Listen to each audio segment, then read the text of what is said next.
আসসালামু আলাইকুম। আব্দুর রহমান আজকে আবার আসছে। আব্দুর রহমানের কি হয়েছিল মাথায়? আব্দুর রহমানের মাথায় একটা টিউমারের মতো হয়েছিল।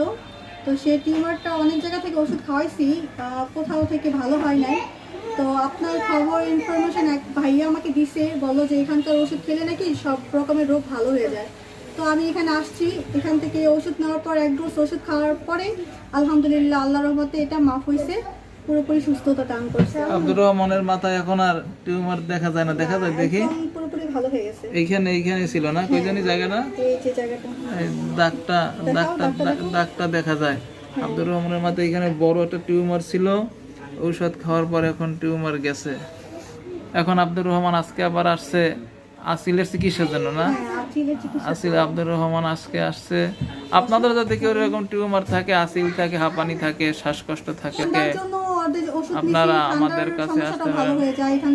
তারপর ঠান্ডা নিয়েছিলেন না? হ্যাঁ, ঠান্ডার জন্য নিছিলাম, আল্লাহর রহমতে সেটা খেলেও ভালো হয়ে যায়। ঠান্ডাও ভালো হয়ে গেছে না? ওকে, ধন্যবাদ।